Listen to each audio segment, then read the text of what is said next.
sabiɗo garangal men hande ko jaɓɓade ambulance médicalisée mo association biyeteɗo Croce Bianca gonɗo to Italie hokki poste de santé mo Thiobalel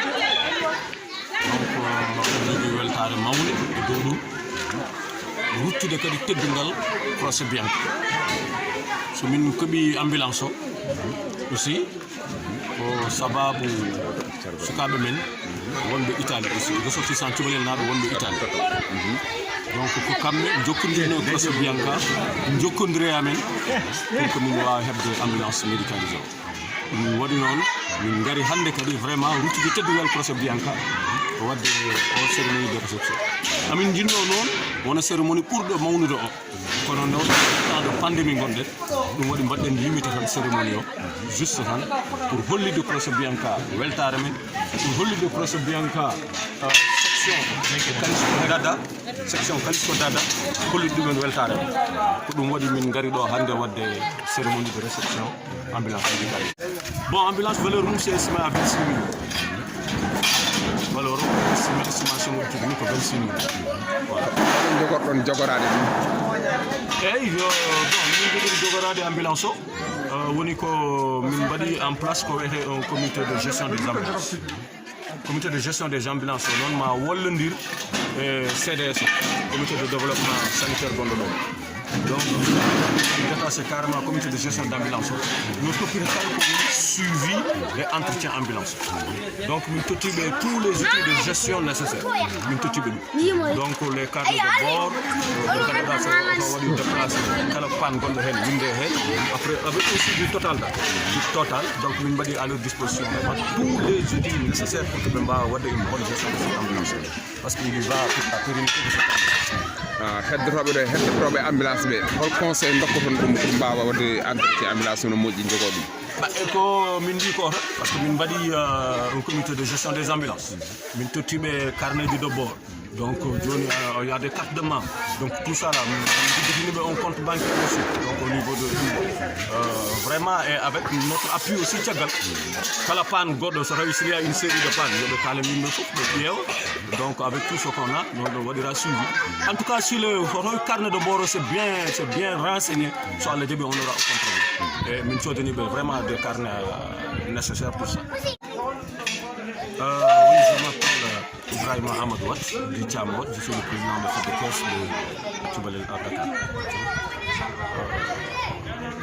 La cérémonie de jeudi, c'est une cérémonie de réception d'une ambulance médicalisée qui est un don de l'association Croce Bianca à travers la section Kalisco Dada.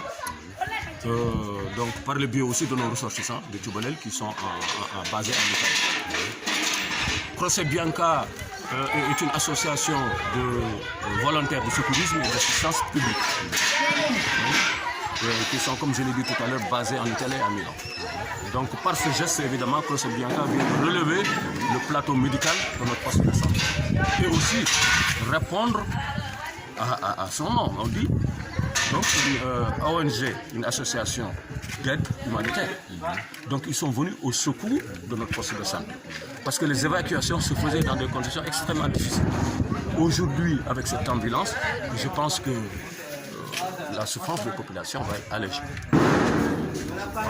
Ça, c'est un geste saluable. On aurait voulu faire une très grande manifestation, mais comme vous savez, nous sommes en pleine période de pandémie. Donc, c'est pourquoi nous avons limité quand même cette cérémonie.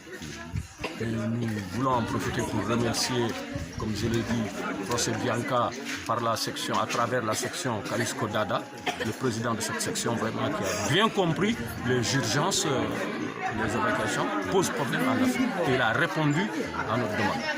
Et nous voulons sincèrement l'en remercier. Je suis d'abord Ibrahima Wat, je suis président de la caisse de Thiobalel, basé à Dakar. Nous sommes en train cérémonie de réception ambulance médicalisée. Nous sommes association de Croce Bianca, section Kalisco Dada, à Milan, en Italie, Croce Bianca, association de secourisme et d'assistance volontaire.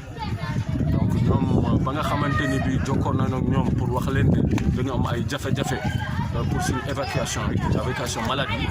Vraiment, ils ont répondu favorablement sur nos demandes. Donc, dans Inch'Allah, nous avons une ambulance médicalisée digne de son nom. Donc, moi, ambulance Bingen Gisni, avec tous les équipements à bord. Vraiment, c'est une ambulance parfaite pour les évacuations. gis nañu comme ni nga ko waxee ambulance parfaite la naka ngeen ka naree yore ba mu mucc ayib. waaw ba mucc ayib dañu def en place lu ñu tuddee un comité de gestion des ambulances. Comité de gestion des ambulances bi nag moo lëkkaloo ak lu ñuy wax CDS comité local le comité de développement sanitaire mu lëkkaloo pour mën a vraiment suivre ak entretenir ambulance bi surtout nag comité de gestion ambulance bi dañ leen a jox benn cër spécial moo di lépp luy suivi ak entretien oto bi donc ñoom lañ ko jox nañ ko toppatoo.